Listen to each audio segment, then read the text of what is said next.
This is the Gay Manifesto by Michael Swift, first published in Gay Community News, February 15th through the 21st in 1987. It is also reprinted in the Congressional Record. This is what it states. We shall sodomize your sons, emblems of your feeble masculinity, of your shallow dreams and vulgar lies.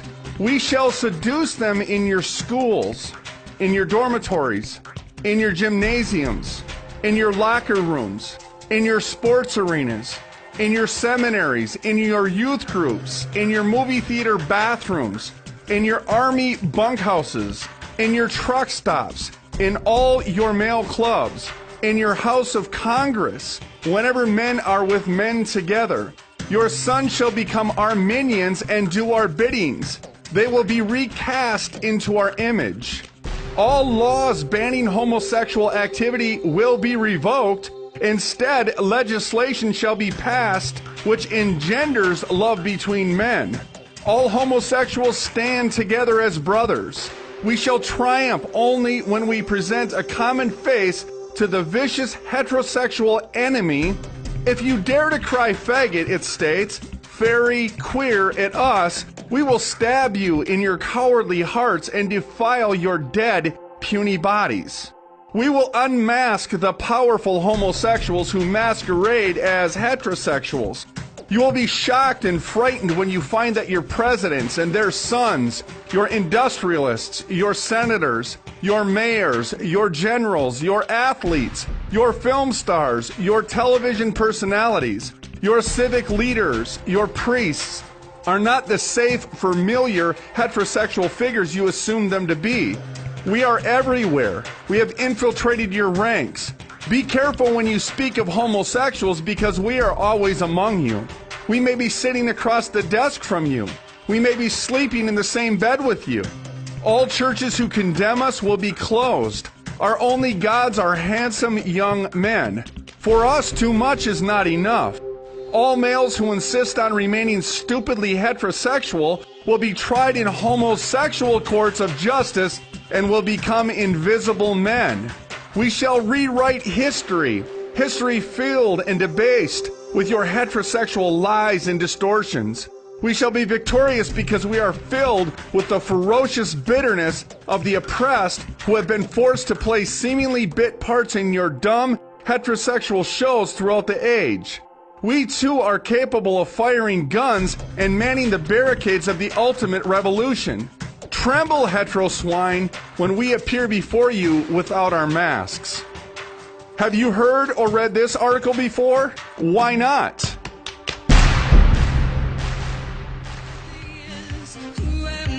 Today's show is called What, Sodomite? And this is what this country has come to. It's a bootlicking society where you have to be like me in order to make money. See? And that's how they roll in Hollywood. And that's how they roll in any kind of job that's going to give you 6 figures or more. You got to be a part of the brotherhood. You got to be a part of the sisterhood. You got to be a fraternity sorority. Now remember, next month, it's July. All the big-time constituents of black entertainment will meet in Atlanta. Man, it's going to be some freaky things going on in that month. They're going to put on their Pandora box. And what I mean by that, they're going to allow them. You'll never see this face value because it's strictly for the movers and shakers. Your Tyler Perrys, your Eddie Murphys. You know, I kid you not, man. This really goes on. Your P. Diddy's. You're going to see. You won't see it in the public, but that's what they do in that month. That's a celebration. And then they have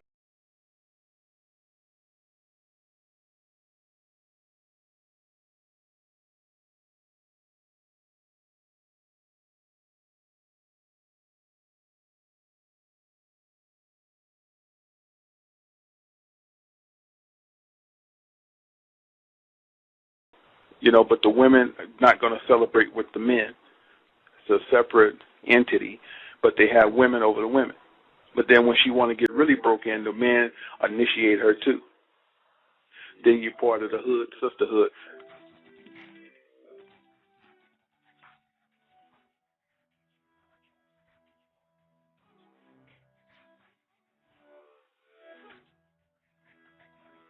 Like Nelly.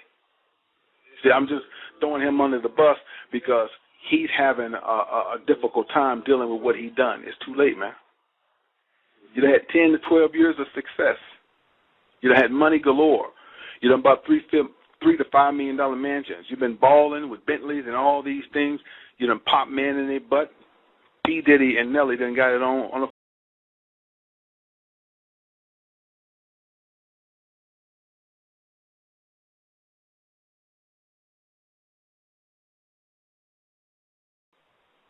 when P. Diddy is on his yacht or whatever he's doing, it'd be smooth-faced dudes with glasses. Now, ask yourself this. Why do these dudes wear dark Gucci shades in the middle of the night? Because the eyes are the window to the soul. They're evil as hell, man. They figure with their glasses on they can lie to you. You won't see who they really are. That's how they get down. They're sodomites. And they hide it not.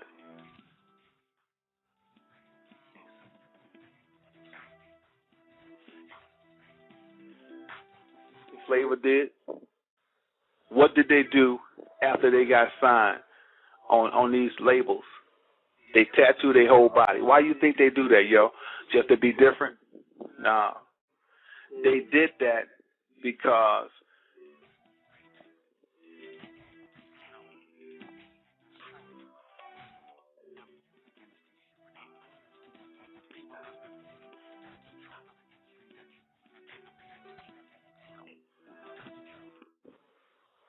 okay?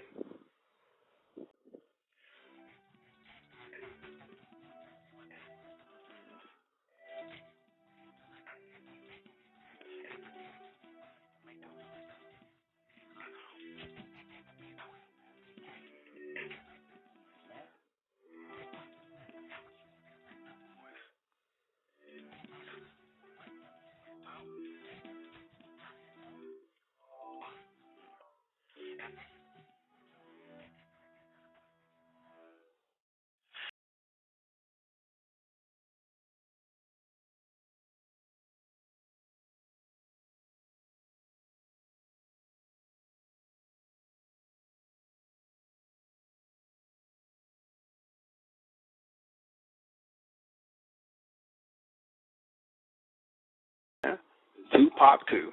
When he took, I said this before, but let me really reiterate. When he took that picture in the bathtub with the gold between his legs, he was their pinup bitch. He submitted to them like, hey, whatever goes on, goes on. I just want to get paid. That's the way they get down. It's just the truth. Some people can handle the truth and some people can't. We don't care.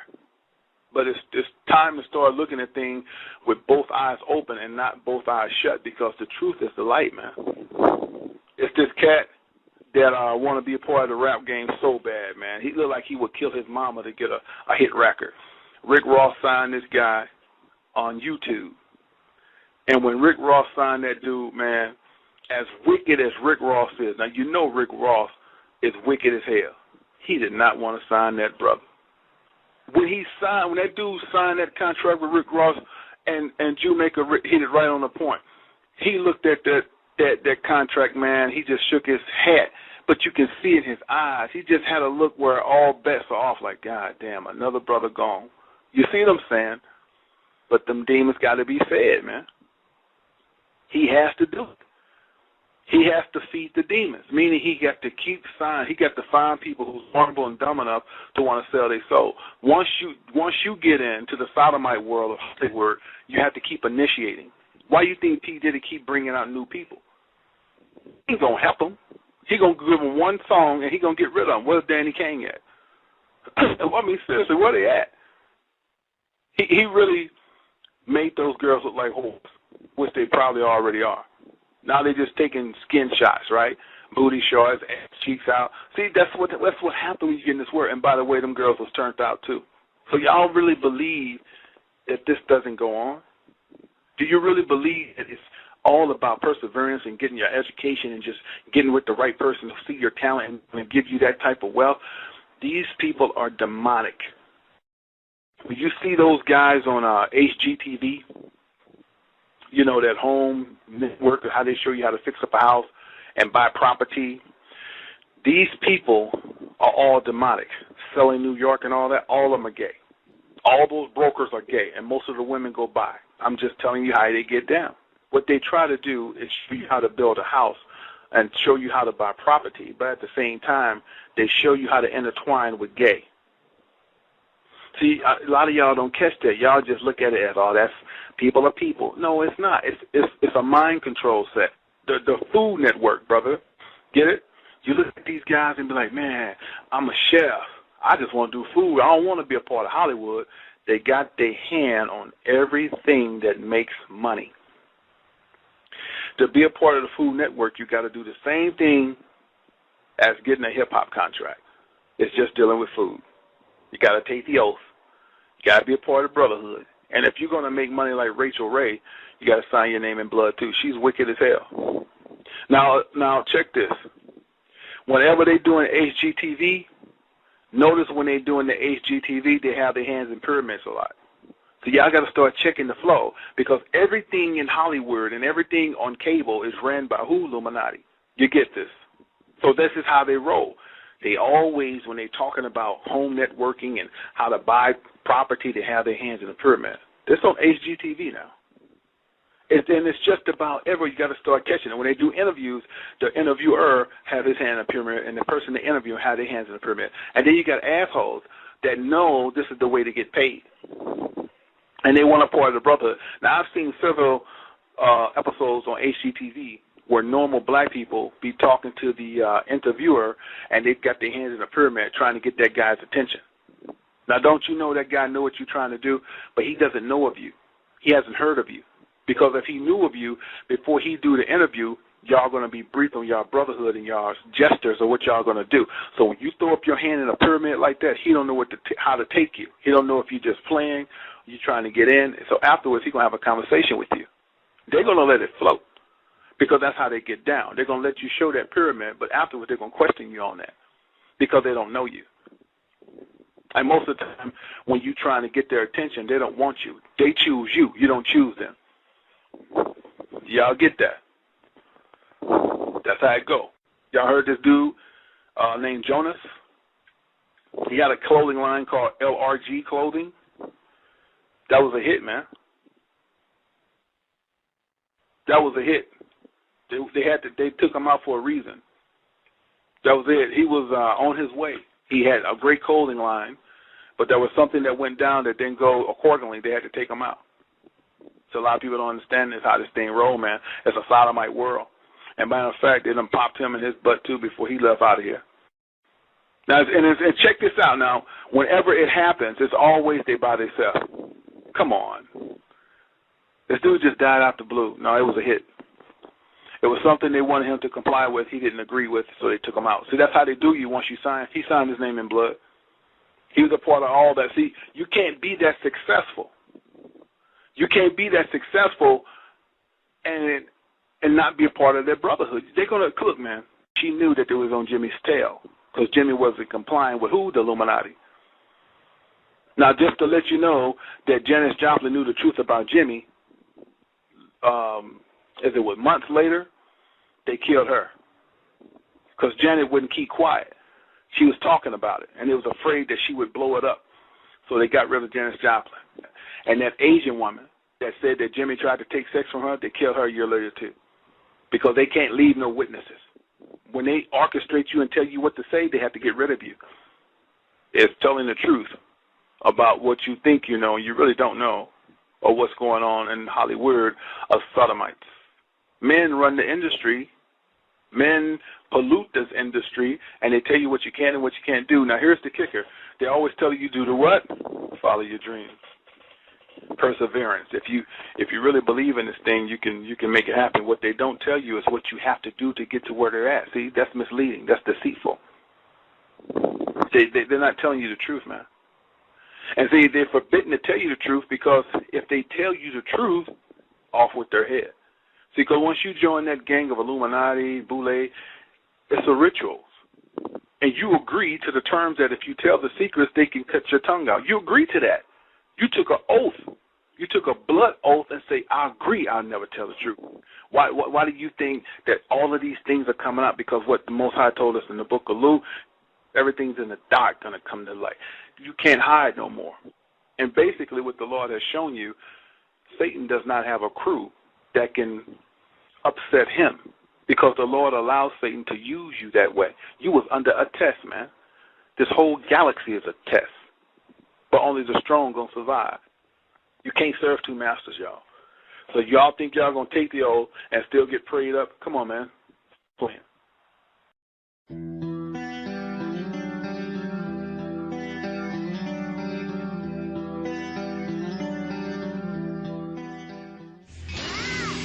Put him up.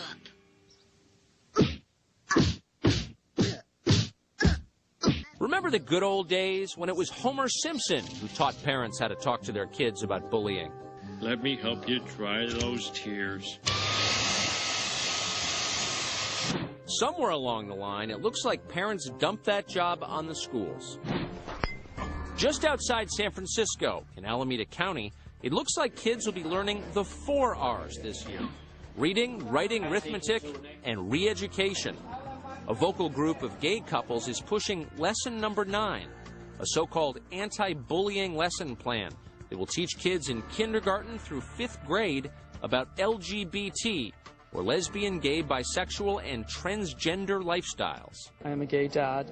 I've been with my partner for 15 years, and we've raised both of our children since birth. We needed to address the issues of harassment, and we needed to address the issues of visibility, and the district answered that call. Alameda Unified School District is acting appropriately in response to both anecdotal knowledge and data that anti-LGBT harassment does occur in our schools, as it does in other schools across the state and country. Remember, this is about kindergarten through 5th grade. After this meeting, we asked Assistant Superintendent Sherratt to provide that data she referenced on LGBT bullying. In an email, she replied, quote, "I have referred you to the district's legal counsel. It is appropriate that she respond." We're still waiting for that response. What we do know is out of the 140,000 schools in this country, from kindergarten through college, the FBI documented 135 bias incidents based on sexual orientation in 2007. But none of these 135 incidents are specific to grades K through 5. And Fox News reporting did not find any data evidencing bias incidents based on sexual orientation at the elementary school level in 2007 or in any other year. The LGBT, I classified in the new bullies on the block. The school is not there to teach my child the social issues of life. That's my job. The problem is, there's a group of adults who are trying to superimpose their ideology on some children instead of just preparing teachers how to handle bullying or how to handle offensive language. So why have LGBT groups moved to the head of the class? Fox News cameras were in Alameda to capture over 10 hours of heated public debate. On one side, angry parents. And they said, "Ooh, your mom's a lesbian. Lesbian, lesbian, your mom's a lesbian." And she said, "I didn't know what they meant, but I just felt really sad, and I went and sat by myself." I'm 16, a sophomore at Alameda Community Learning Center, an avid fantasy role player, a metalhead, and a homosexual. I have been harassed by other students in my classes and even began to consider to just stop trying in school and to just give up on life. On the other side, more angry parents. My child has been the product of bullying because she's black. She has never viewed a single video in the classroom like Eyes on the Prize, the history of the Buffalo Soldiers, or African-American women writers from the 19th century. However, I am not requiring Alameda Unified School District, who is already strapped for cash, to incorporate these changes because I know how to successfully parent, educate, and instill value and self-worth in my child. You are choosing a book, and Tango Makes Three, that for 3 years in a row from the American Library Association, and again, libraries are choices, was the most challenged book.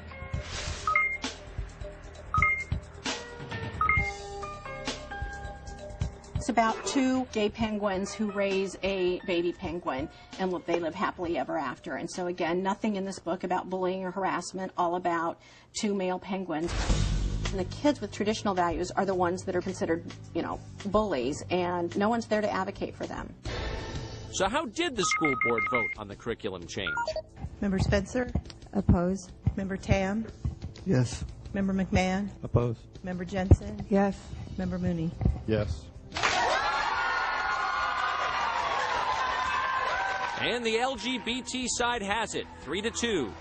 In a state that ranked third from the bottom in 2007 in fourth grade reading scores, Alameda's second grade students will be required to read Tango Makes Three.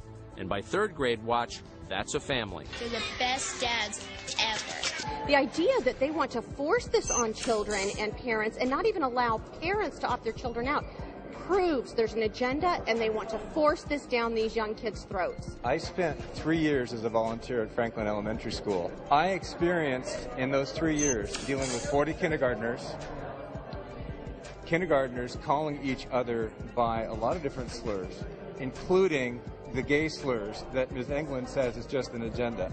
It's not just an agenda. It was a need to keep the students safe. What did you do to stop it? What did you do to stop it? Did you enforce the current school policy? Let me finish my statement. What did you do to stop the slurs? I dealt with that as a Christian. I'm very excited about going home and kissing my boys and telling them that we have had a victory tonight. And the school board should be ashamed of itself when not only does it vote to approve such a measure, but funds it in order to vote for it. This battle isn't over yet. 11 states around the country now have bullying laws that include sexual orientation. That means that this scene in Alameda will be replayed in schools across the country.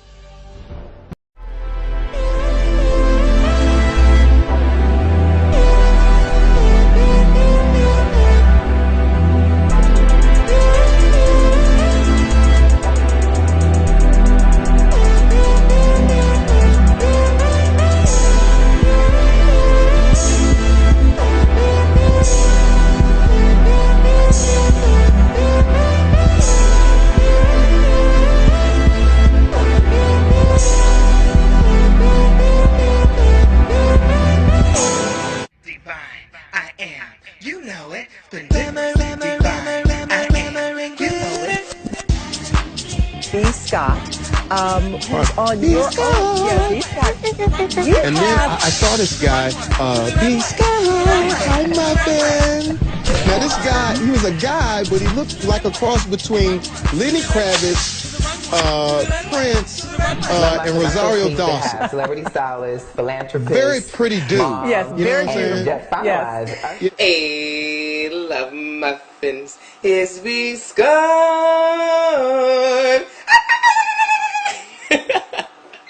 I was just doing the pawpaw and I forgot how much fun doing the pawpaw was. I was like, ow, and ow.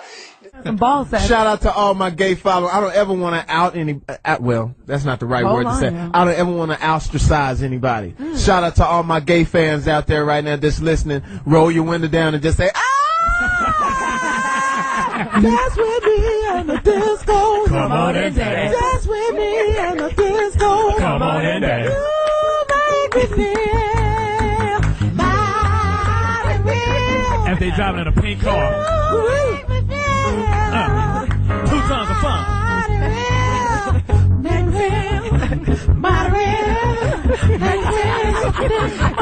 But you know what's funny? Look at Marcus' So just pop over. We didn't even know what gay was back then. Yeah. My mother and they say he lived an alternative Shout lifestyle. out to all my gay followers. Just pop open a 6-pack of dinglings this weekend and just have yourself a ball.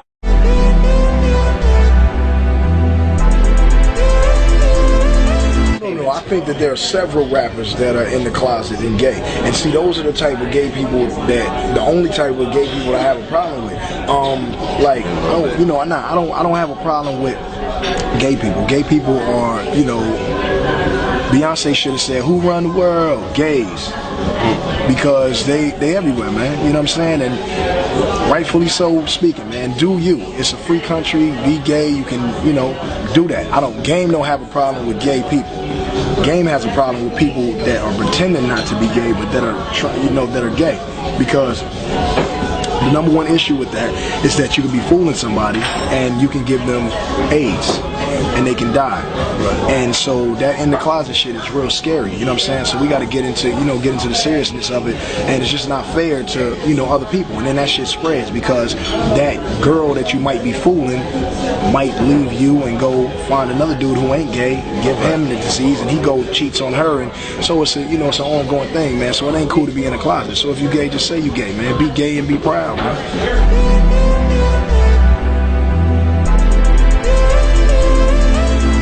But yo, T.I., thank God that he's free at last. Jeezy, oh my God, Jeezy, Busta Rhymes. That's it. Rick Ross. Rick Ross. Rick Ross.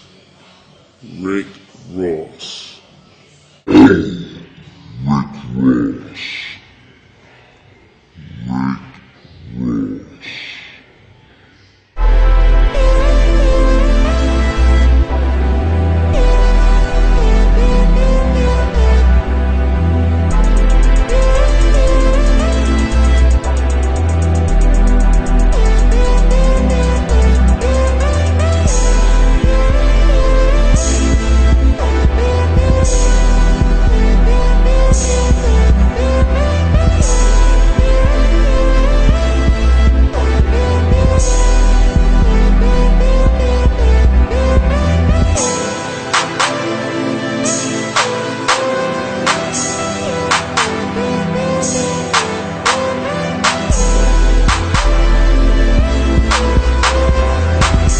Brother right here from day one. We used to wake up and, damn, pause, but like, check this out.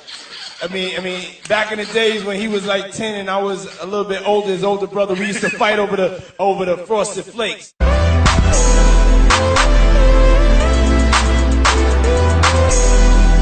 telling people now, you know my new slogan is? My new slogan is this: we come out December 4th, we gonna own the fourth quarter. You heard me? We gonna own the fourth quarter. And if you don't jump on the bandwagon now, it's a problem. Because I don't want you jumping on the bandwagon come when we this far. You better hop on now. I'm giving all these magazines, don't chop this. Everybody a chance to hop on now.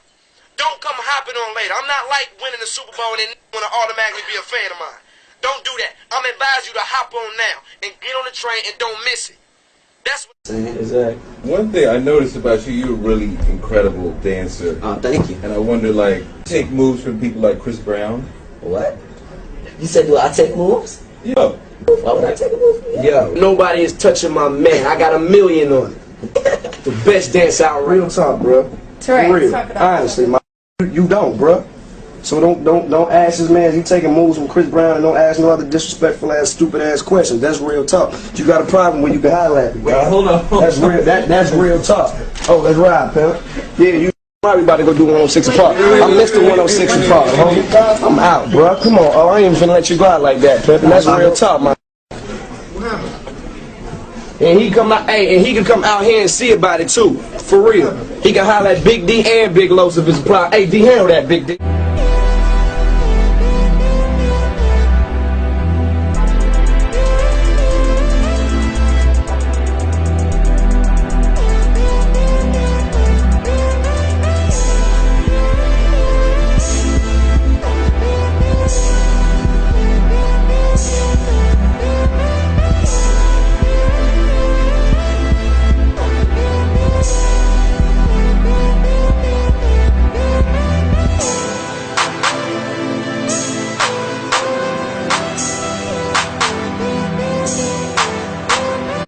Do you think that you've done songs with gay rappers, and who are not obviously in the closet?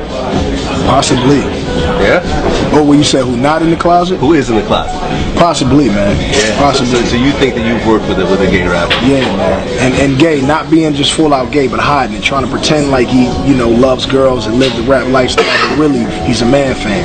He's a man fan. Yeah. There's a lot of man fans out there in hip hop. I got you. I got you.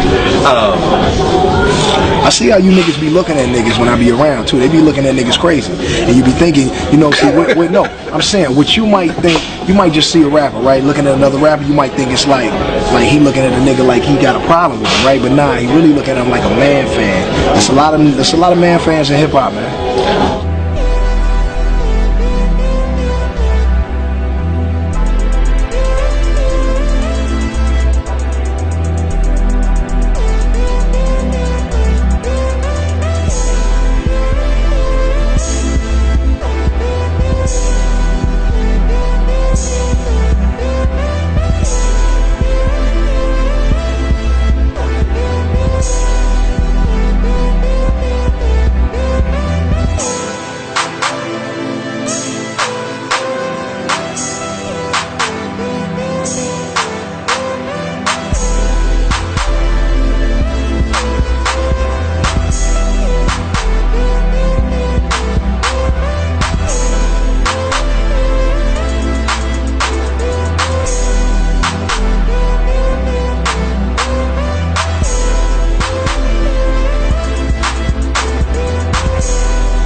There's a whole bunch of you hoe-ass rap niggas that's in the closet, nigga. Yeah, you in the closet, nigga. Know what I'm talking about? You a homosexual, know what I'm talking about? I ain't got nothing against you, but nigga. The only reason why you probably hearing them on the radio a lot and seeing their video a lot is because they got like little weird situations with niggas. I don't know if it's like a homosexual situation, some believing in the devil type situation, some going against the grain situation. Niggas be doing any and everything they gotta do to get in position.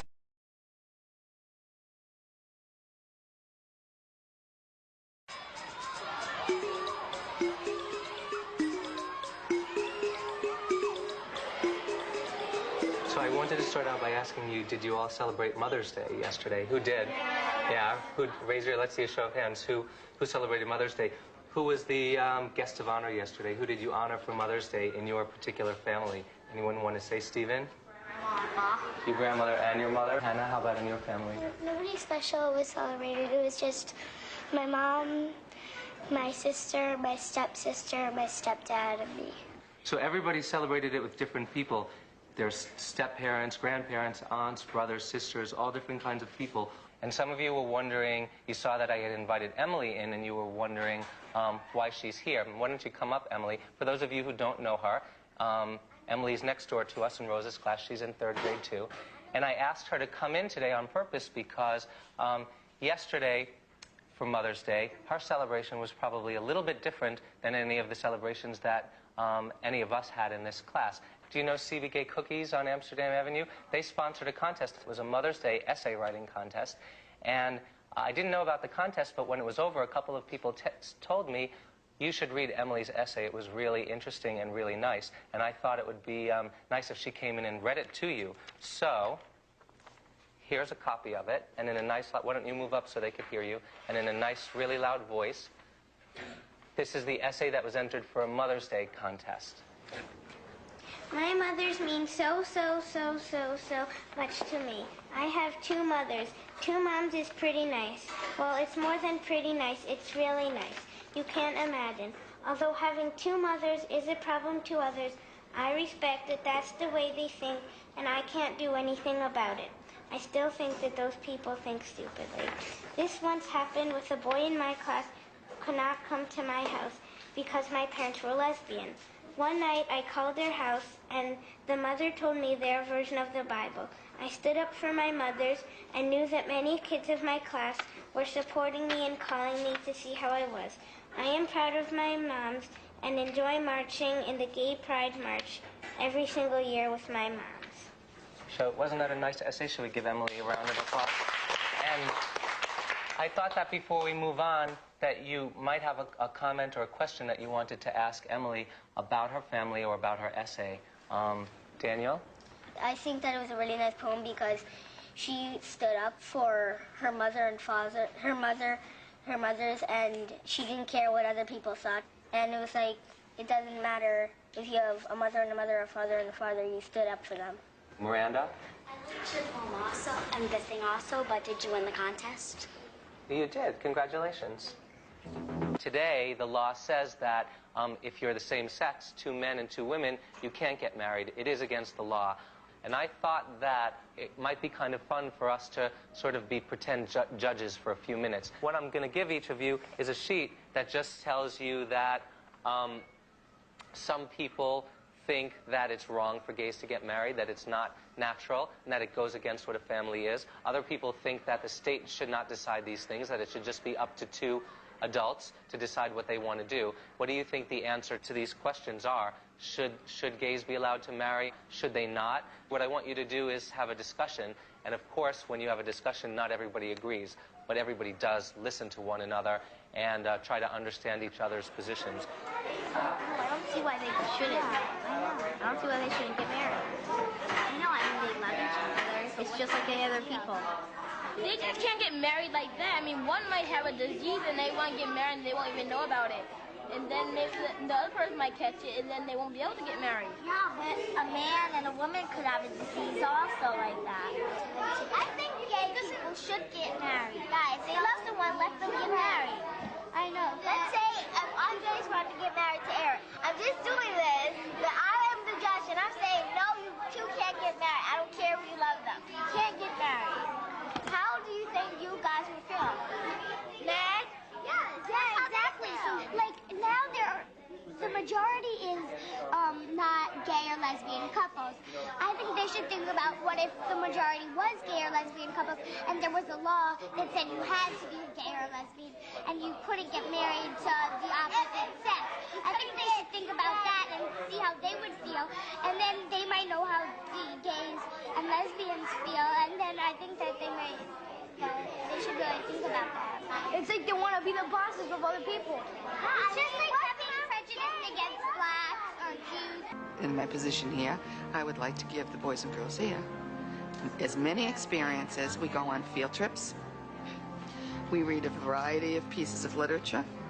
And if they're going to be the leaders of tomorrow, and we don't provide them with these experiences, then we will not be improving our civilization.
Aleister Crowley, the man who called himself the Beast 666, black magician, drug fiend, sex addict, and traitor to the British people.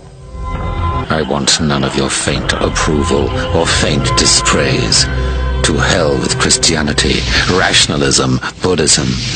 I want blasphemy, murder, rape, revolution, anything bad or good, but strong. Part of Aleister Crowley's so-called sex magic included orgies with little boys whom Crowley molested.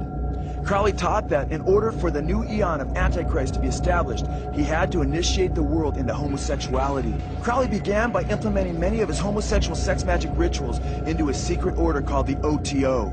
The musical group White Stains named themselves after erotic homosexual poetry written by Aleister Crowley, which Crowley grossly entitled White Stains. They keep with us, then maybe we're gonna have to start throwing bombs to make them stop. We're young, we're queer, we're gonna rule the world. We're young, we're queer, We're gonna rule the world! You're about to see startling evidence that Crowley had as much influence on the world with his sex revolution as he did with the drug revolution.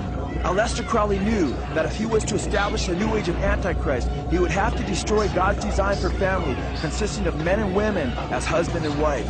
Crowley therefore declared in his book Magic Without Tears that family was public enemy number one. Crowley, who was out to destroy the family, said this, quote, "Think what horrid images it evokes from the mind. Not only Victorian, wherever the family has been strong, it has always been an engine of tyranny. Curse them. They are always in the way. To the performance of this work, speaking of the new age, the nearest obstacle and the most obvious is the family." I have exposed myself to every form of disease, accident, and violence. I have driven myself to delight in dirty and disgusting debauches, and to devour human excrements and human flesh. I have mastered every mode of my mind, and made myself a morality more severe than any other in the world. 1,000 years from now, the world will be sitting in the sunset of Crowleyanity.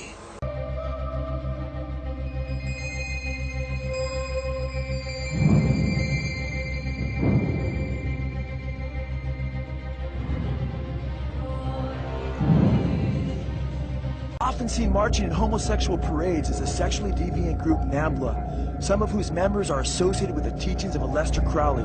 Like Crowley, NAMBLA emphasized homosexual sex, including sex with little boys. NAMBLA actually stands for North American Man-Boy Love Association. Sadly, many homosexuals are preying on the little children. In fact, nearly 60% of homosexuals claim that they were molested by another homosexual while they were children. Crowleyite and founder of the modern gay movement, Harry Hay, is seen here marching in a parade wearing a sign promoting the North American Man-Boy Love Association. Homosexual Michael Swift wrote in the Gay Community News, quote, "We shall sodomize your sons, emblems of your feeble masculinity. We shall seduce them in your schools, in your dormitories, in your gymnasiums, in your locker rooms, in your sports arenas, in your seminaries, in your youth."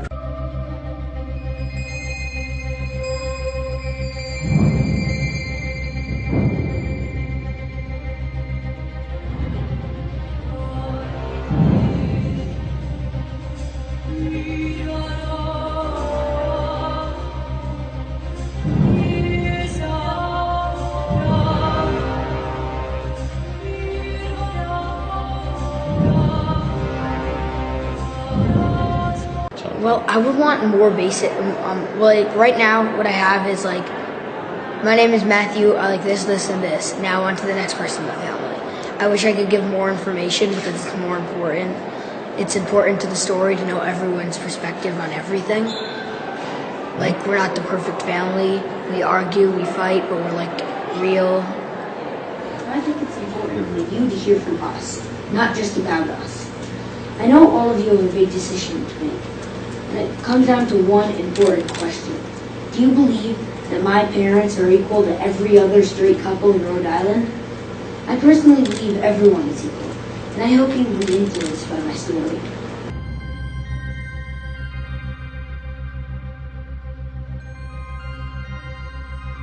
And I hope you will be influenced by my story. Homosexuals have made incredible inroads into the public school systems, even though they themselves cannot have children with their same-sex partners. Project 10, which was based on the skewed statistic of sex researcher Alfred Kinsey, who claimed that 10% of the USA was gay, is still a program that is taught in public schools today as homosexuals seek to recruit among the young and impressionable. Project 10 seeks to get impressionable elementary students to explore possibly latent homosexual tendencies by lying to them and claiming that the basis of Kinsey's statistics that 10% of them are homosexuals and need to accept it. Incredibly, along with Harry Hay, the world's most renowned sex researcher Alfred Kinsey was also influenced by the works of Satanist Aleister Crowley.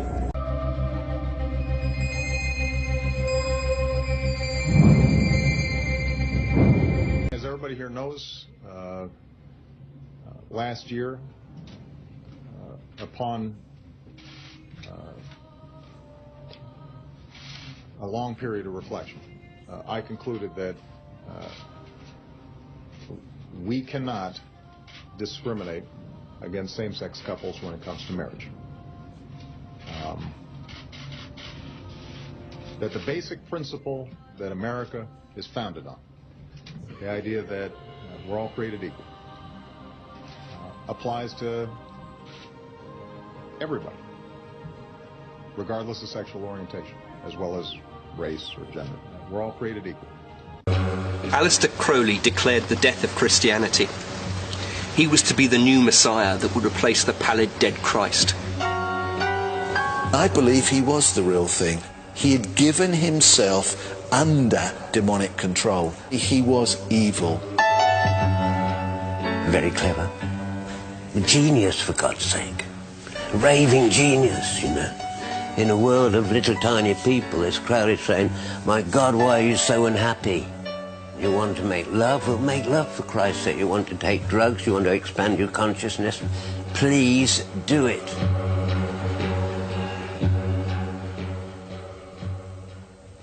Since his death in 1947, Crowley has become an icon of rebellion. The Rolling Stones, David Bowie, Led Zeppelin's Jimmy Page have all been influenced by his message of freedom. He continues to be a key figure in the occult and is a focus for those engaged in the battle between good and evil. This is sex ritual, is sex magic, and that's where you get all of these hermaphroditic sexual symbols. And that children, even infants, were sexual beings who could and in fact should have pleasurable sex with adults. Satanist Aleister Crowley would have been proud.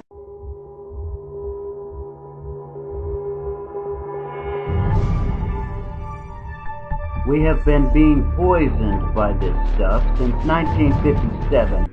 When you open up a can, you may not notice the lining inside, but believe it or not, that lining may contain a synthetic estrogen. That's right, a sex hormone, and it's in almost every single can we consume. This could probably be a cause of a lot of the problems people are having, and this just blows me away. You know, this makes me sick.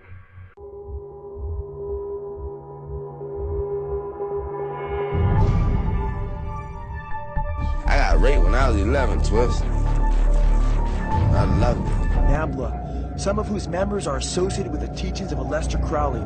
Like Crowley, NAMBLA emphasized homosexual sex, including sex with little boys. I loved it. Oh, because it's just, ooh, Lil Wayne's just too good. I loved it. I loved it. I ain't never pressed charges. I'm gonna do you like Baby them did me. Yeah. I'll never forget that day. Yeah, no, they was all in the kitchen. I was scared. It was cool. There was about this many niggas and shit, too, in that bit. I'll never forget the word. Suck Lil Wayne, let dick.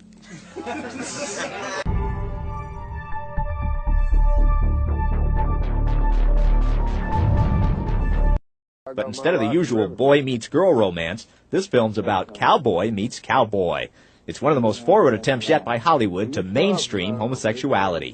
David Kupelian, author of The Marketing of Evil. It is very, very propagandistic because the entire purpose of the movie is to make homosexuality seem like something good and appealing, and to make people who are opposed to homosexuality seem to be bigots and homophobes. There have been homosexual movies for years, but usually marketed to gay and art house audiences, but not with Brokeback. They are marketing red state, you know, bush country America.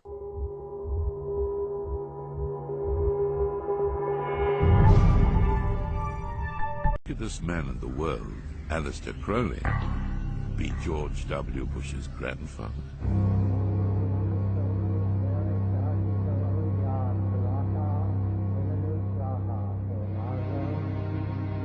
In 1925, Crowley received a letter from Theodore Roos of the OTO in Germany.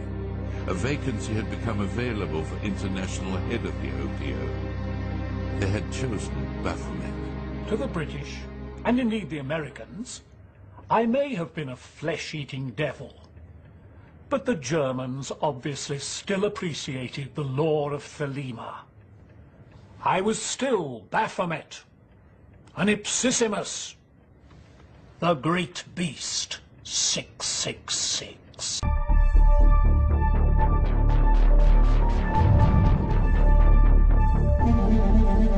They said they hoped it would be forever as they exchanged vows before the city's mayor. 2 men have become the first gay couple to legally marry in France, just days after President Francois Hollande signed the same-sex marriage bill into law.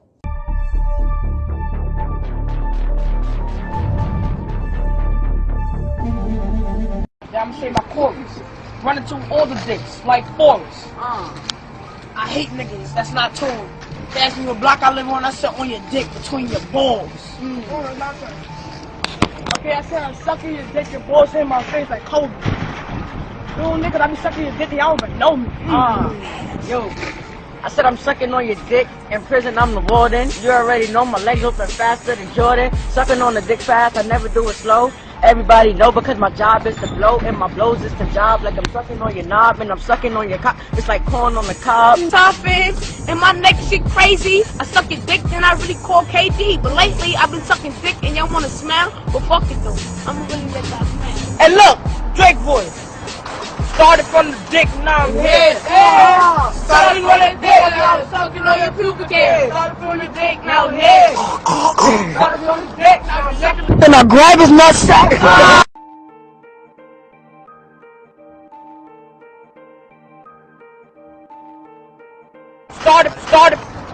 Started from the dick, now I'm here. Started from the dick, now I'm here. Started from the dick, now I'm sucking on your pubic hair. Started from the dick, now I'm here. You got your wife and baby. Brokeback Mountain looks like a big, bold, manly Western movie, but instead of the usual boy meets girl romance, this film's about cowboy meets cowboy.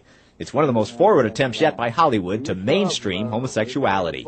David Kupelian, author of The Marketing of Evil. It is very, very propagandistic because the entire purpose of the movie is to make homosexuality seem like something good and appealing, and to make people who are opposed to homosexuality seem to be bigots and homophobes.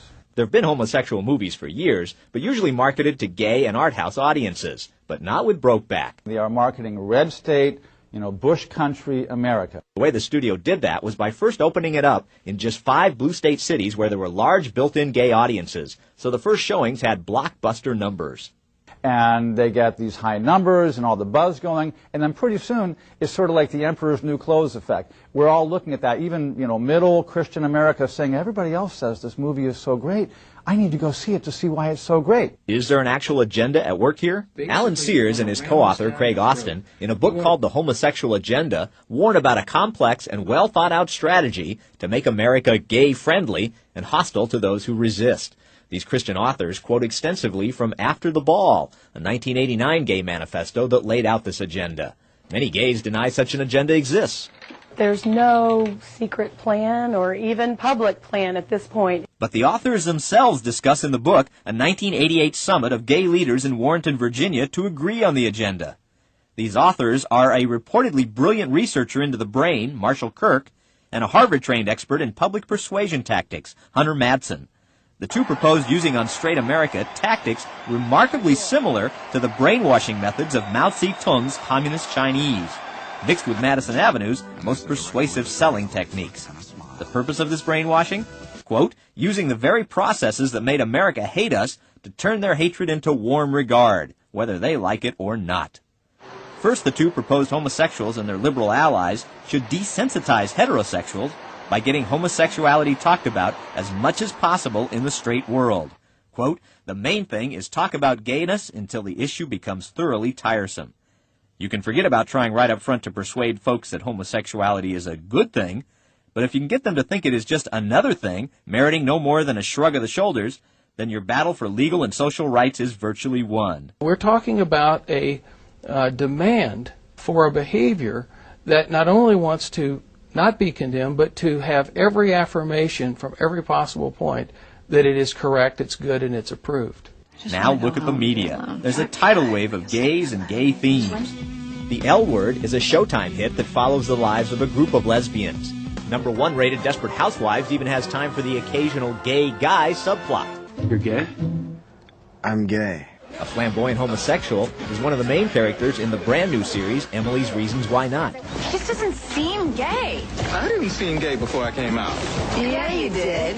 Heights, one of the most popular independent films of late, has a closeted gay torturing himself over whether to marry his fiancée or go off with the man he really loves. Happy Endings features another tortured young man who can't be happy till he finally faces his homosexuality. And here in the latest movie section of the Washington Post, The Family Stone, where a mom says she'd just as soon have gay kids as straight ones. The Producers, which features a wildly homosexual Broadway director. And Capote, about the famously gay writer. Another point Kirk and Mattson push: portray gays as victims of circumstance and oppression, not as aggressive challengers. Gays must be portrayed as victims in need of protection, so that straights will be inclined by reflex to assume the role of protector. Suddenly those who choose homosexual behavior, sodomy, are victims. It's crazy. But have homosexuals won on getting themselves seen as a persecuted minority? Turning to the movies, The Bible is black and white. the wildly popular Saved portrays born-again Christians as cruel homophobes trying to reprogram poor young misunderstood gays in their midst. Trembling Before God is about how Orthodox and Hasidic homosexuals are persecuted and not accepted. The Conspiracy of Silence argues some gay priests are hounded to death because they can't act out their homosexuality. And the list of gay-centered, gay-sympathetic shows goes on and on. Closeted Canadian homosexuals in Touch of Pink. Closeted Asian lesbians in Saving Face. And the good, kind, understanding homosexual next door has been seen in so many movies and TV series, he's become somewhat of a cliché. These days, some 30 regular homosexual characters are being beamed into your home by the major networks every week. As Kirk and Mattson put it, quote, the average American watches over 7 hours of TV daily. Those hours open up a gateway into the private world of straights, through which a Trojan horse might be passed. And speaking of horses, like it or not, the gay cowboys of Brokeback Mountain are playing to big crowds in a theater near you right now. Paul Strand, CBN News, Washington. Do you have faith? I have faith in my kids. Me too. Yeah, I have faith in my kids. And I have faith that, you know, as long as you keep moving forward, just keep walking forward, things will be all right, I suppose, you know. Faith in terms of religion, religion is not my specialty, you know.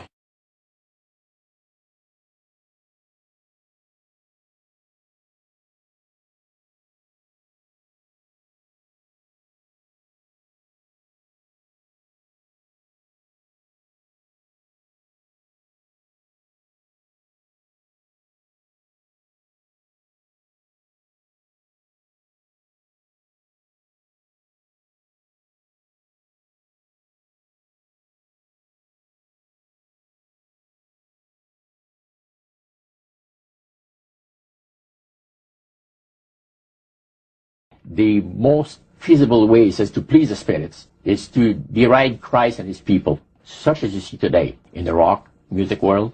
You see the entertainers, they have these crosses. Ladies got earrings, crosses. This is a form of blasphemy, a form of deriding Christ. Do you have faith? I have faith in my kids. I have faith that, you know, as long as you keep moving forward, just keep walking forward, things will be all right, I suppose, you know. Faith in terms of religion, religion is not my specialty, you know. Witches teach that the Christian Bible is an absolute lie, created by the god of evil named Jesus.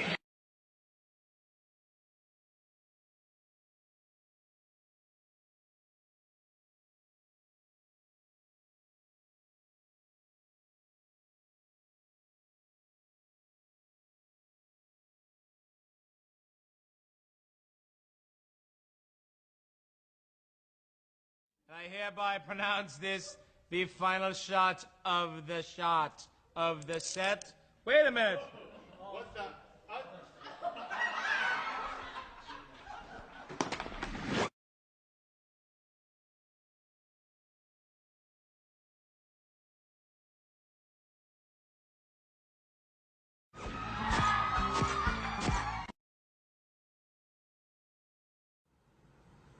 I have never told anyone what I'm about to tell you. I like to dress in women's clothing.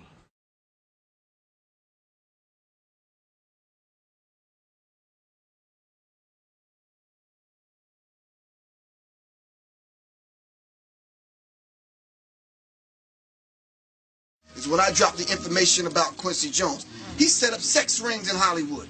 I'm saying there's a homosexual ritual that they go through in the Illuminati secret societies. Quincy Jones brought in Fresh Prince, and his first movie was what? 6 Degrees of Separation. Brought in Queen Latifah. Queen Latifah set it off, licking and kissing on women. Are you following me? Yes. Tevin Campbell, his little sweet ass up and down Hollywood Boulevard.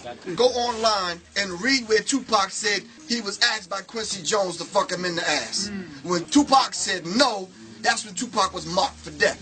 Why? Because Tupac was engaged to Quincy Jones's daughter. Quincy Jones's daughter was best friend was Aaliyah. Aaliyah was engaged to Dame Dash. Now, if y'all follow these people back, all of them either died or was brought to ruin. Without TV, the Illuminati would never gain control of the world. There's symbols on the TV sets that are hypnotic symbols. You can talk to anybody that's a hypnotist and they can tell you, why do you think that you can sit there and somebody can scream in your ear half the time and you don't know they're screaming at you? There are things that are burnt into your mind through the TV sets that are subtle, that are symbols and words and actions. 2 of the major networks in this country are completely Illuminati owned. Lock, stock, and barrel. ABC and CBS. And NBC is 90% Illuminati. Try getting a serious Bible-believing program on TV that preaches hardcore gospel. It'll never happen.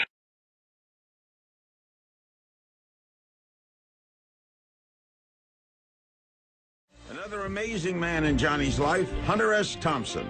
Johnny became friends with Thompson before he filmed Fear and Loathing in Las Vegas. It was a friendship that endured for years. Let's talk about Hunter Thompson and your friendship with him. Hunter and I, it was when I was researching Fear and Loathing in Las Vegas, and I was living in his basement, you know, and I happened upon this box as we were looking through the manuscript of Fear and Loathing. So explain to the uninitiated who Hunter Thompson was. He was, without question, I mean, I think the most important non-fiction writer of the 20th century. He reinvented a style of writing by putting himself into the situation, by living it, by putting himself into the situation, by living it. I like to kill. And when you say kill, you're talking about what, neighbors? What? We don't want to talk about shooting people, do we? No, but you're teasing when you say you like to kill, right?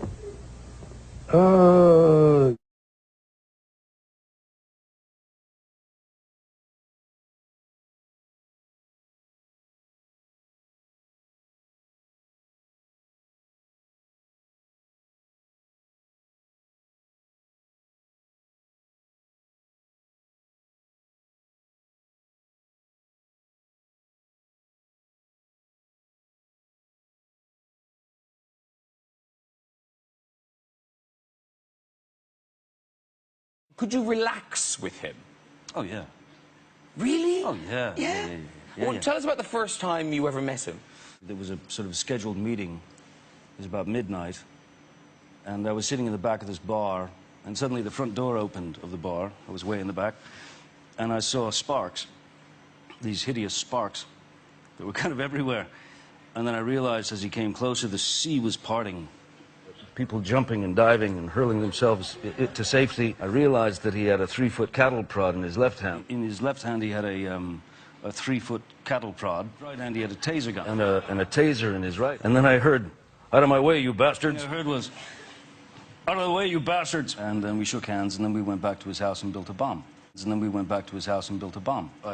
shot it with a shotgun. And it went off? Yeah, 80-foot fireball, yeah, huge. See, it does sound like fun. Nitroglycerin and things like that. We did this thing, Breakfast with Hunter, where he was in town, so I went to Johnny Depp and I went to go see him, and we picked him up in some car, and he had some inflatable blow-up doll that he was calling Ling Ling, and we drove around Hollywood before he went to this reading, and he kept beating the doll.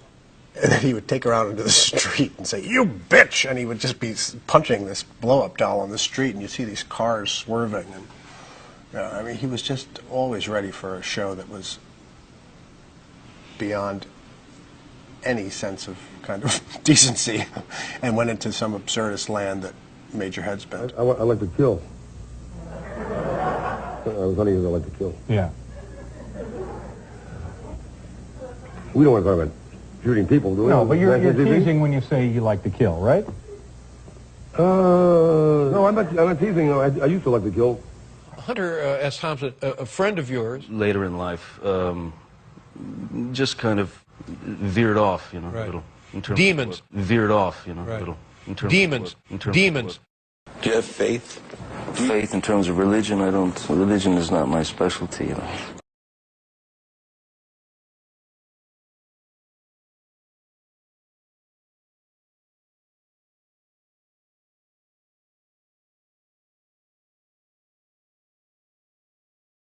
The most feasible ways as to please the spirits is to deride Christ and his people, such as you see today in the rock music world.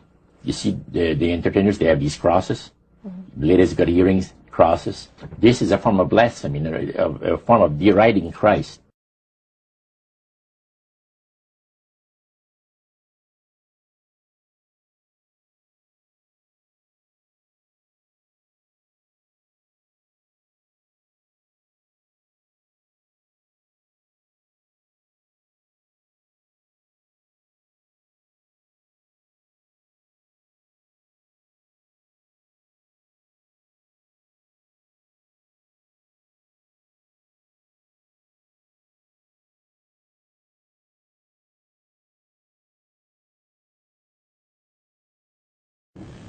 And if Washington doesn't have enough to talk about these days, the Washington Times reported today that unidentified White House aides in the Carter, Reagan, and Bush administrations now are being investigated for using the services of a call boy ring. A call boy ring.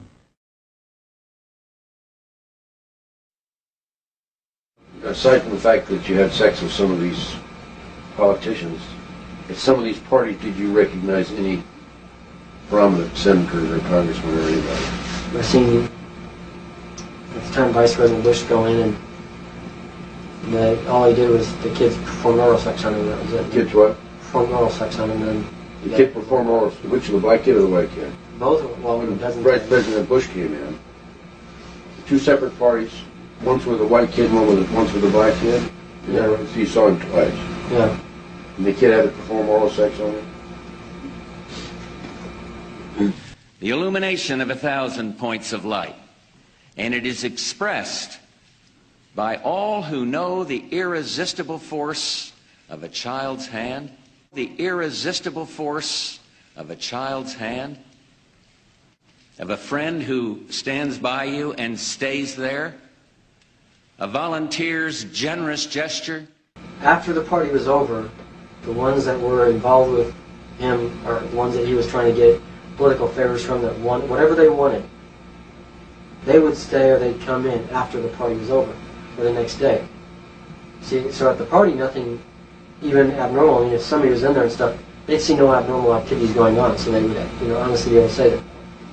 I've been to parties, but I've never seen anything, so.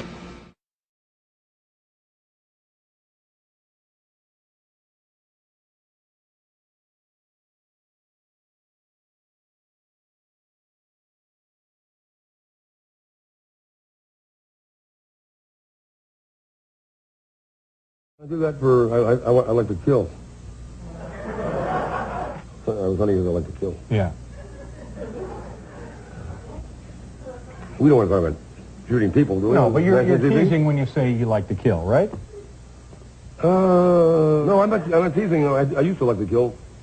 You know, he used to call me Colonel Depp. You know, he said, Colonel, we must produce this. You know, we'll produce this together. It'll be our, you know, and so that was the plan. Losing Hunter took me down because you know that these friends, these mentors, these teachers, these father figures, these, you know, these someone who you really. It was amazing to be accepted by them and to be loved by them. He dictated exactly the way he was going to live his life. Or maybe he didn't care. Oh, well, he couldn't give a rat's. Yeah. He really didn't. So it didn't make any difference what planet. It was all going to be about him. Exactly. Yeah. I like to kill. No, but you're teasing when you say you like to kill, right? Hunter S. Thompson, who was the author of The Rum Diary and the author of many great books, including Fear and Loathing in Las Vegas. He reinvented a style of writing by putting himself into the situation, by living it, He's, for me, one of the great heroes. He's, for me, one of the great heroes. For me, one of the great heroes. And when he died, you blew his ashes.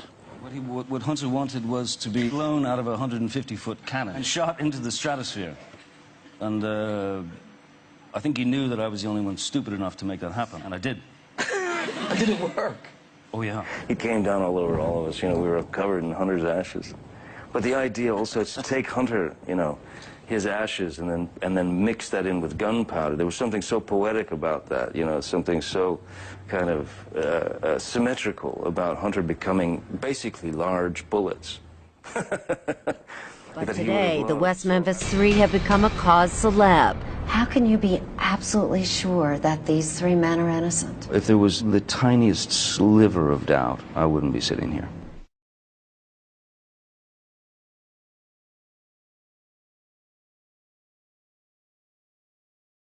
They're cold-blooded murderers.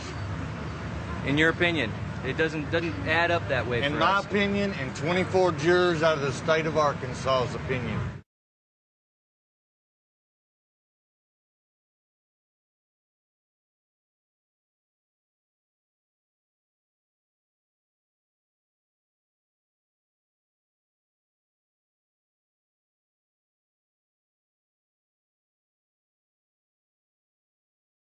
The West Memphis Three, convicted of a horrific crime, the murders of 3 8-year-old boys in Arkansas. The little boys were found in a drainage ditch, mutilated and beaten to death. The crime was believed to be part of a satanic ritual. Do you feel a sense of the clock ticking? Oh, yeah. Do you feel a sense of the clock ticking? Oh, yeah.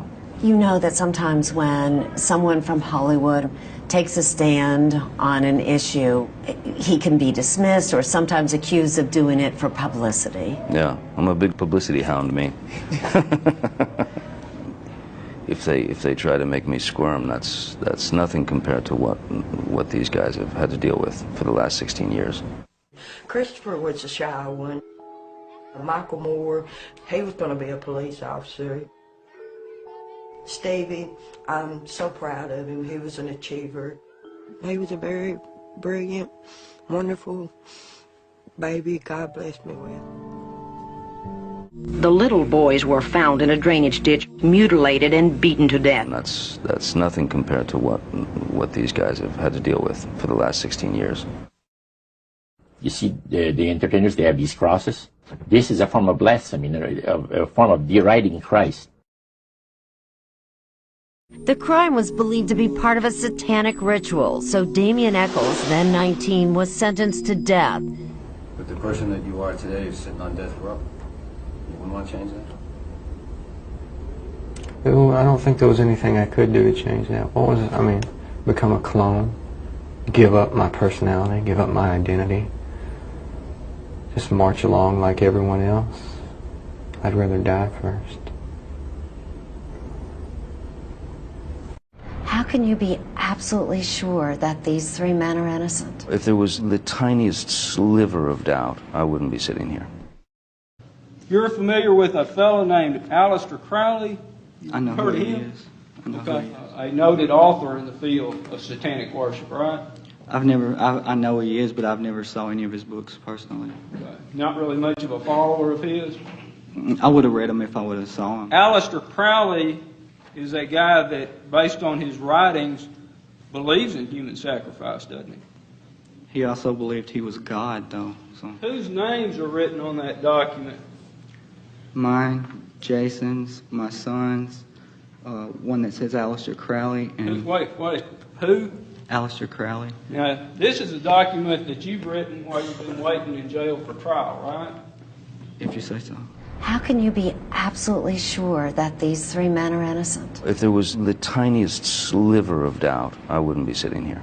The little boys were found in a drainage ditch, mutilated and beaten to death. The crime was believed to be part of a satanic ritual. Part of a satanic ritual. Okay. And one of the names that you picked out to write about was this fellow named Aleister Crowley, correct? Mm-hmm. Is that just a total coincidence? You just pulled his name out of the air? No, it's just the same book that I had with the different alphabets in it. It also had stuff about him in it. You write all this down from memory? Mm-hmm. The only other name on this document, besides yourself, your best friend, and your son, is Aleister Crowley, correct? Yes, sir. The little boys were found in a drainage ditch, mutilated and beaten to death. The crime was believed to be part of a satanic ritual. That's nothing compared to what these guys have had to deal with for the last 16 years. On question number 9, how do you think the person feels that did this? The answer was probably makes them feel good, gives them power. Now, I guess Officer Ridge said that too. No, I use common sense on that. Okay. If someone was doing it, then they must have wanted to. And if they were doing something they wanted to, it must have made them happy. I don't think they were doing it because someone forced them to or because they didn't want to. Okay. So in your mind, the person that killed these 3 kids, it's common sense that killing 3 8-year-olds would make you feel good. Whoever did it, it must have. I like to kill. I was only I like to kill. Yeah. These mentors, these teachers, these father figures. He's, for me, one of the great heroes. Did you also tell him that each person had a demonic side to them? I believe every person has a good side and a bad side, yes. Well, were those your words when you referred, when he's got written down here, he stated that there was no control of the demonic portion of people? He asked me, did I think there were some people that could not control that side? I said, yes, I guess there is. It also states that Damien stated that the younger the victim would be more innocent, and in turn more power would be given the person doing the killing. Right. Okay. Did you say that? Yes. Okay, those are your words. Mm-hmm. Did you pick that up when you were studying to be a Catholic? No. I saw that on several movies, books. How can you be absolutely sure that these 3 men are innocent? If there was the tiniest sliver of doubt, I wouldn't be sitting here.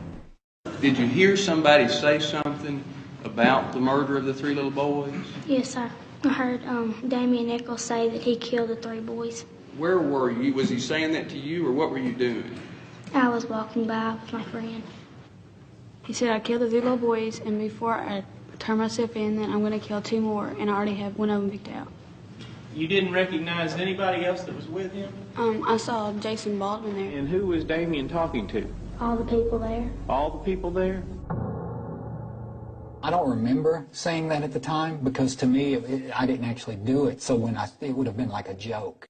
It would have been like a joke. Margaret, 2 teenage girls took the stand this morning, and they said they heard Damien Echols confess to the murders of 3 8-year-old boys last May. One of the girls said she overheard Damien Echols say, I killed the 3 boys, and I'm going to kill 2 more. I already have one picked out. Later in the afternoon, when the defense began presenting its witnesses, Damien Echols himself took the stand.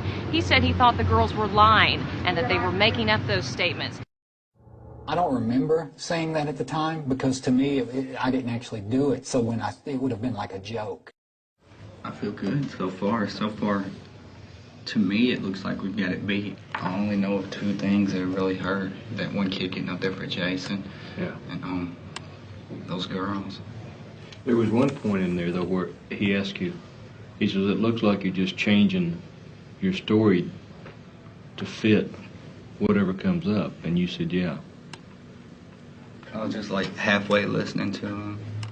There's never been a moment that I've ever doubted that we did not arrest the right individuals. Never in my mind. There's never been a doubt.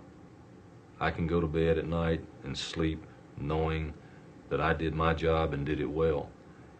If there was a doubt in my mind, I would still be on the police department. I'd still be working the case. How can you be absolutely sure that these 3 men are innocent? If there was the tiniest sliver of doubt, I wouldn't be sitting here. Most of the time we didn't really set out to do anything in particular. We just started hanging around and whatever happened just usually happened. Sometimes good, sometimes bad. We were just sitting on the couch watching TV the night we were arrested. The pigs busted in, started running all over the house. We tried to hide in the bedroom when the cops first came, but they wouldn't leave. We were in the bedroom, turned the light off. Maybe they'll go away. I know, and they're open up. We saw the lights go out. I wanted to strangle him. Were you watching the jury? Mm-hmm. How do you pick it? With my finger. No. Once you get out of here, you gonna buy the beer? The whiskey. No beer. Do you think Damien could have killed those little boys?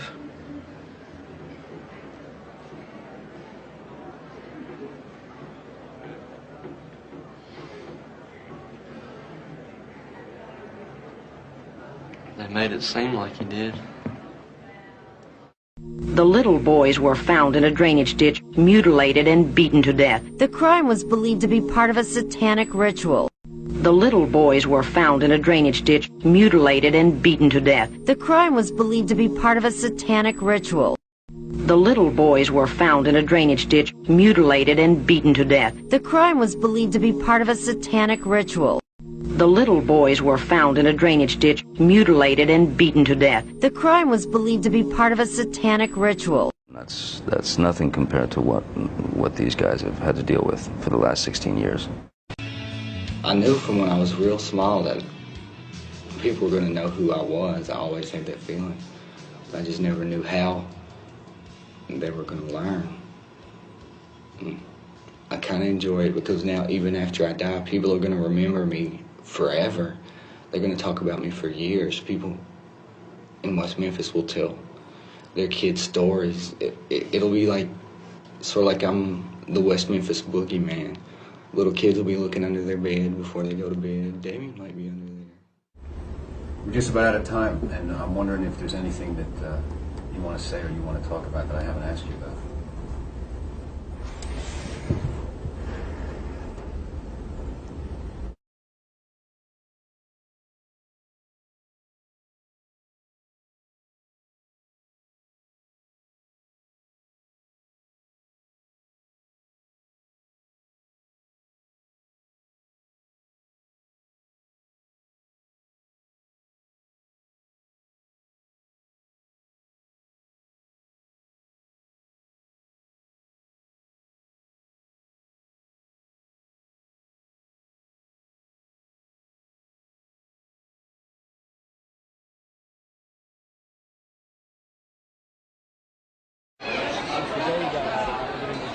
We were getting ready to do an interview a while ago, and the first thing Johnny says is, "When this is over, we've got to find a tattoo parlor." You know, it's one of those things. He didn't just support us while we were in prison. He's been with us every single step of the way since we've gotten out. He's become like a brother to me, and that's one of the things we always do. You know, just as part of that bond is whenever you get tattoos like that, it's something that both of you carry with you through the rest of your life.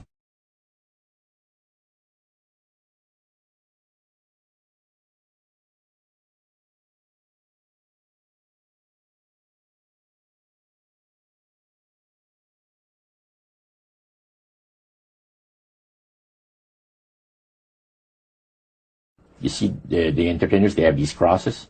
This is a form of blasphemy, a form of deriding Christ.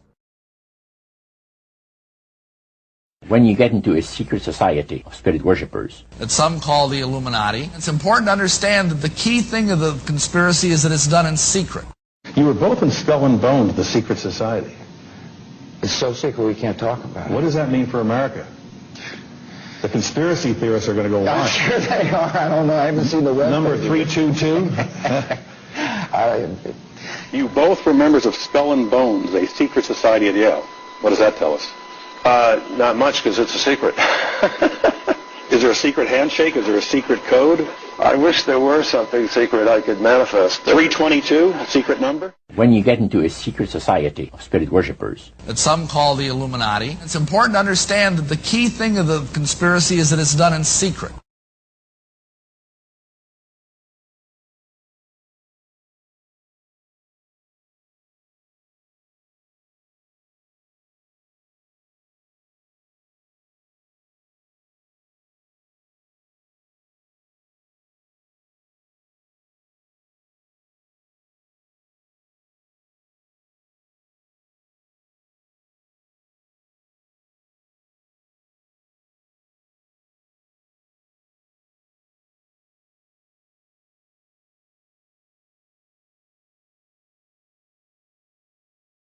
So you deliberately don't look at the finished product? Oh, yeah. I stay as far away as I possibly can. Is that right? Yeah. If I can, I try to stay in as profound a state of ignorance as possible.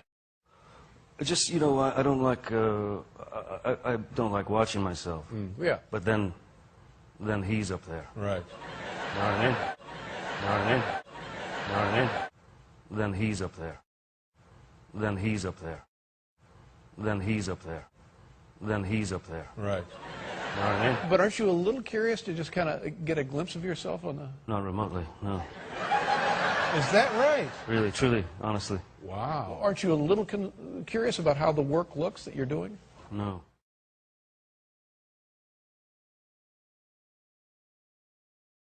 I believe it's over 75% of people do not really believe in a real tangible devil. But there is one. Oh, yeah. I like to kill. Funny is I like to kill. Yeah. These mentors, these teachers, these father figures. It's, for me, one of the great heroes. Case against two men accused of sexually abusing their children will be heard by a jury. In a stunning turn of events, the defense withdrew a plea deal that would have kept two Glastonbury fathers out of jail. Channel 3 Eyewitness News reporter Matthew Campbell just got out of court and is live now with the new information. Matthew? Well, Denise, this is literally a case that's pitting brother against brother. On one hand, you have one son who's describing in detail some of the graphic, alleged sexual abuse that happened at the hands of his two fathers. While on the other hand, his own blood brother is saying none of that is true. Now, let's go ahead and take a look at video just shot moments ago. The two men at the center of it all are George Horanz and Douglas Worth. Here they are leaving the courthouse together moments ago. They had no comment for us, and they adopted 9 children in all. Some of them are accusing the couple of doing the unthinkable. We're talking about rapes, locking children in cages, and many more things just too graphic for TV. Now, the couple faced a slew of sexual assault charges, but once this went to court, the state... A little bit of fan mail here. Dear Molotov, like you, I'm a libertarian-minded individual. I love Ron Paul. Aside, I wore this shirt today just for you, Steve. Thought you'd appreciate that. Since watching your show, I've even started taking Krav Maga lessons. But there is one issue that I cannot seem to reconcile. How is it that you, an intellectually curious individual, a member of Mensa no less, could oppose LGBT people's right to marry whomever they want? Gay marriage is going to happen sooner or later. If they don't get on the right side of history, the Republican Party may go down with this ship. I sincerely hope you aren't on it. With the utmost respect, Stephen. Well, Stephen, I truly appreciate your civil dissent. Your mild tone is a breath of fresh air compared to the usual profanity-laced, Dan Savage-styled diatribes that my staff are normally subjected to. First off, addressing your concern about me and the GOP, I'm not tied to the Republican Party, so I'm not going down with any ship. Second, I do not agree with your assertion that gay marriage is inevitable. The vast majority of Americans take issue with gay marriage, and frankly, they're sick and tired of having their votes thrown out by a few liberal judges. But allow me to answer your question as to why a sharp fellow like myself, a thinker, would take issue with gay marriage. Well, Steve, I don't actually have a problem with people entering into contracts with each other or leaving each other property. I don't have any problem with people visiting each other in hospitals. People have a right to property, they have a right to privacy, and I fully support that. I believe in the power of attorney, for example. I believe in wills and the sharing of legally binding documents. What I have a problem with is defining gay marriage as a civil right. If gay marriage can be classified as a civil right in the United States, then mosques, synagogues, and churches will lose the right to criticize homosexuality in their services, and they will certainly not be allowed to refuse marriage to anyone that walks in the door. They will be forced to marry gay couples. That's not fear-mongering, it's already happening. Last year in Denmark, their parliament ruled that gay marriage was a civil right and that gay couples could get married in any church or synagogue that they chose. Clergy will just have to bend over and take it. Apparently, in this era of political correctness, the right to marriage outweighs the fundamental rights of religion, association, and speech. Steve, if the people of California, the most liberal state in America, if the people of California voted to ban gay marriage, it should be banned. End of story. Either we have a democratic process or we don't. Ironically, it's the Democrats that are trying to overturn the will of the people here. Democracy is the first thing to go out the window when Democrats lose any kind of vote. They should stop calling themselves Democrats, frankly. They should call themselves something like egocrats, because all they care about is getting what they want, and they'll do it by hook or by crook. There's nothing democratic about suppressing the will of the people, and there's nothing tolerant about it either. Steve, you mentioned Krav Maga classes, so let me share something. Now, this is the first time I've ever mentioned this publicly, but it is relevant. Before I had studios around North Carolina, I once taught Krav Maga at a school in Raleigh. Actually, my wife and I, we both taught there, and we never talked about politics at all when we were teaching. It just never came up. But of course, outside of the studio, as a political communication strategist, I was involved in several conservative groups, and one of them was trying to pass this amendment that would ban gay marriage. Well, when the owner of the studio found out, and after North Carolina passed this amendment, he got so mad, he kicked us out, me and my wife. And then he started spreading rumors and lies about me, telling people that I was a hate monger and that I wanted to kill all the gays. Yeah, he actually said that. And he used those smears, those lies, to try to damage our business and ultimately steal my schools out from under me. And I'm the one who's a bully?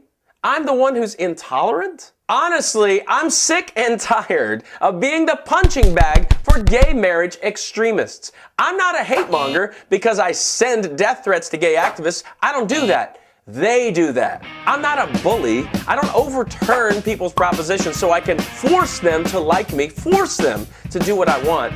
They do that. I'm not some crazy kook fringe here. I represent the vast majority of Americans who are just concerned about the implications of turning gay marriage into a civil right. I simply disagree. And even though I'll be called a Bible thumper for bringing up these things, I haven't brought up the Bible once. I don't need to. I'm bringing up the Constitution because I respect the Constitution. I respect the law of the land. Unlike gay rights extremists, I actually respect the will of the people, even when they disagree with me. If gay rights advocates get enough votes to legalize gay marriage, legalize it. But don't call me a hate monger or a bully because we simply disagree, and don't you dare try to overturn my vote because you don't like the outcome. That's not democracy. That's not fair. That's not tolerant.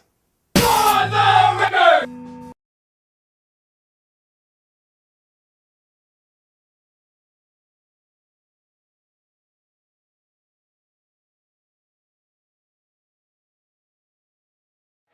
An egregious example of Christians being charged with a supposed hate crime for trying to preach the gospel to homosexuals happened recently in Philadelphia. Michael Markavich is the founder and director of Repent America. On October 10th of 2004, our ministry was present at an event in Philadelphia called Outfest, which is a taxpayer-funded event which celebrates homosexuality.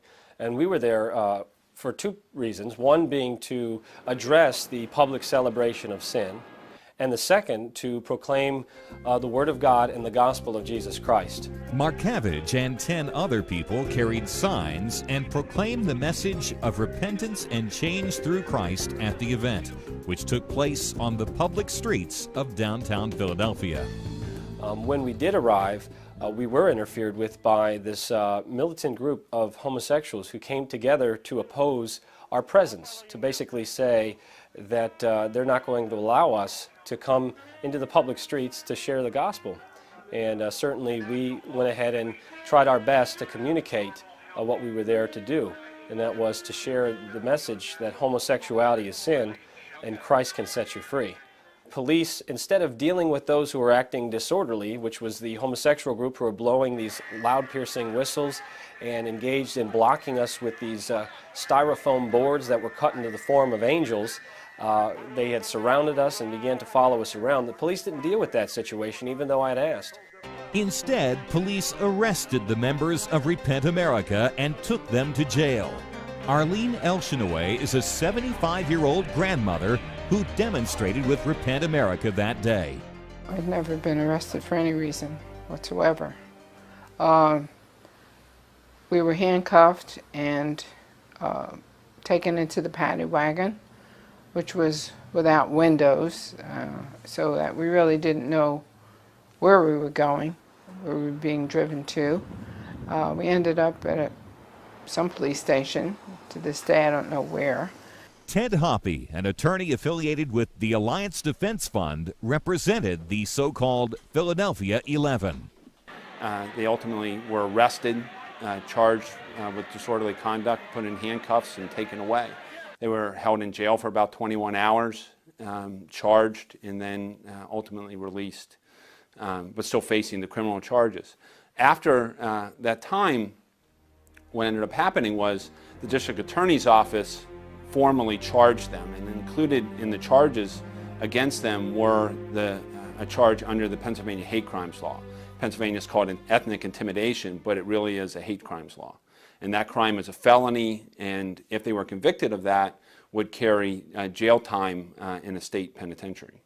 And what we were simply saying was that homosexuality is sin, but Christ can set you free.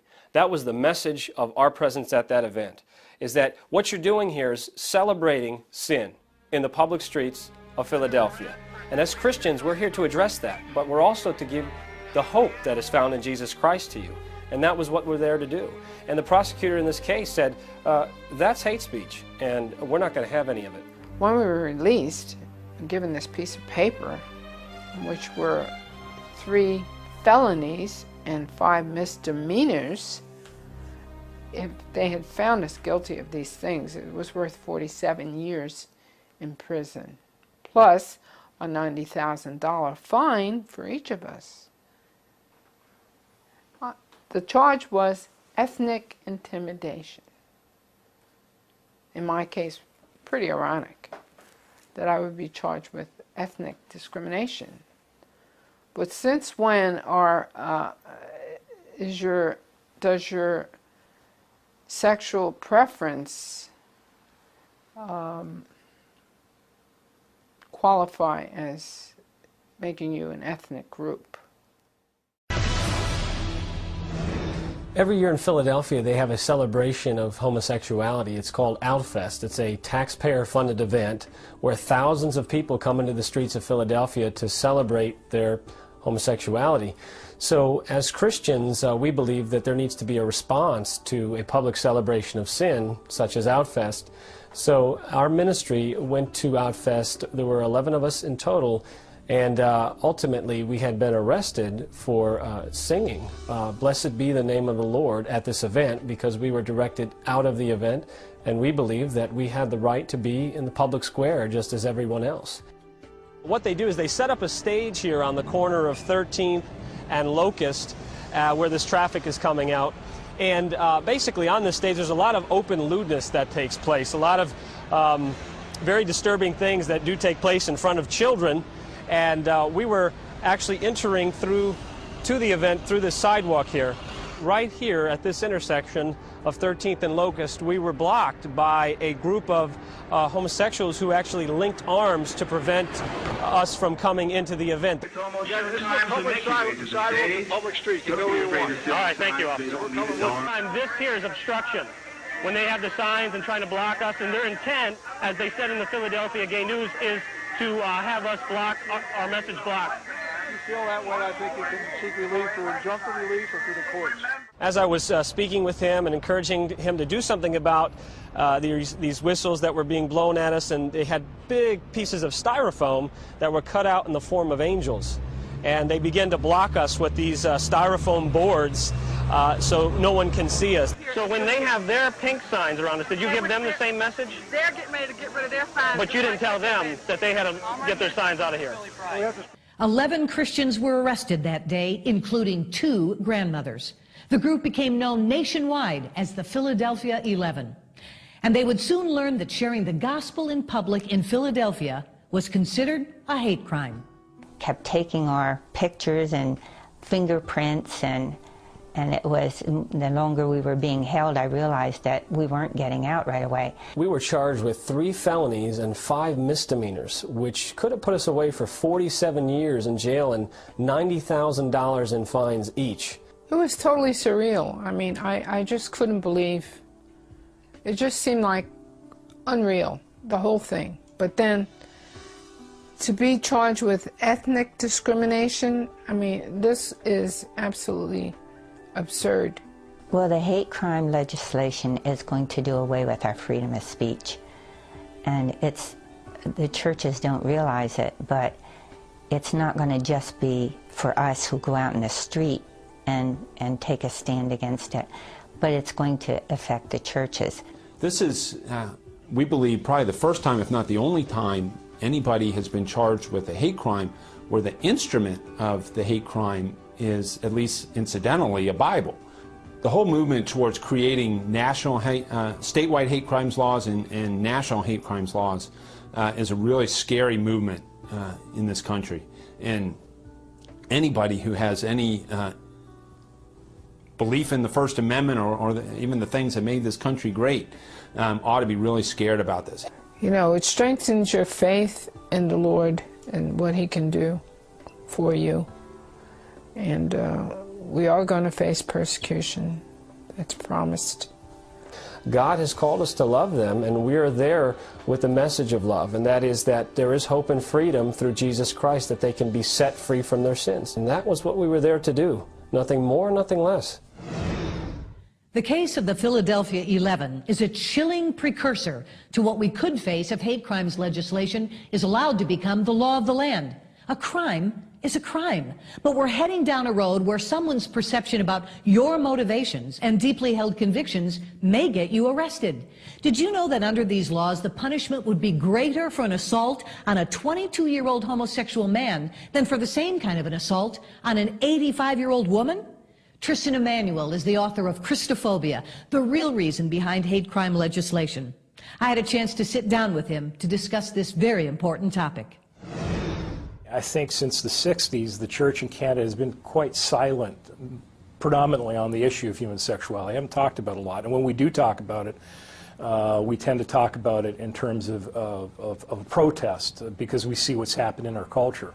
But having said that, it still has a chilling effect, because what already was a difficult situation where very few pastors were willing to speak, now that's just reinforced the fact that not only is it maybe not what I want to talk about, but it could get me into a lot of legal hot water as a result of being victimized by a law under the guise that this is promoting hatred through speech. And so most pastors don't want to spend time in the court.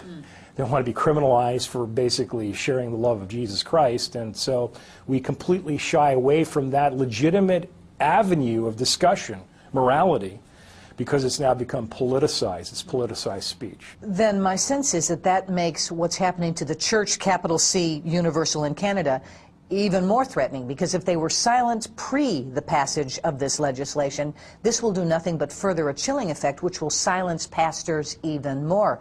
The end result of that is you have a lackadaisical church. You've got the church in many respects at Laodicea. Right. We have compartmentalized where the gospel is allowed to go. That's what we've done. We've embraced the constraints of political correctness, and as it were, imposed that upon the gospel, so that we're prepared to preach the gospel in the private sphere. We're prepared to preach the gospel and share the good aspects of the gospel to everybody, but we shy away from the comprehensive nature of the gospel. What I'm getting at is the gospel doesn't make sense if you don't establish the context for the gospel, i.e. sin and repentance. And there simply are things that people do that need to be repented of. And though it may be politically incorrect to say it, it needs to be said. Otherwise, the antidote, which is Jesus, doesn't make sense. I mean, fine, absolute free speech can sound pretty harsh.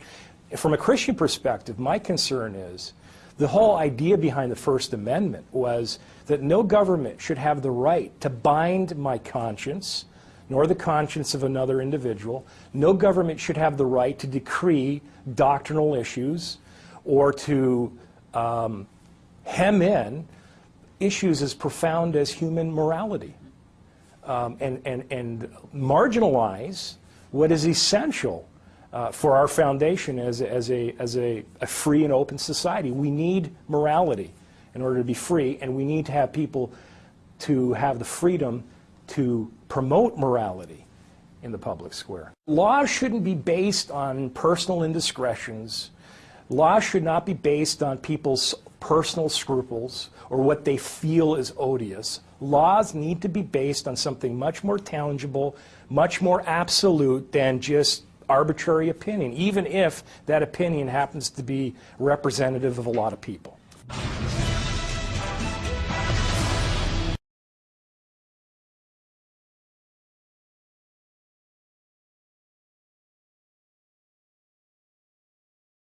Bible's against it, God's against it, I'm against it, and if you've got any sense, you're against it.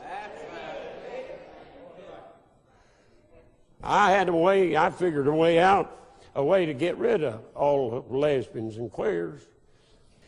Build a great, big, large fence, 150 or 100 mile long, put all the lesbians in there, fly over and drop some food. Do the same thing with the queers and the homosexuals. And have that fence electrified till they can't get out. And you know what? In a few years they'll die out. Do you know why? They can't reproduce.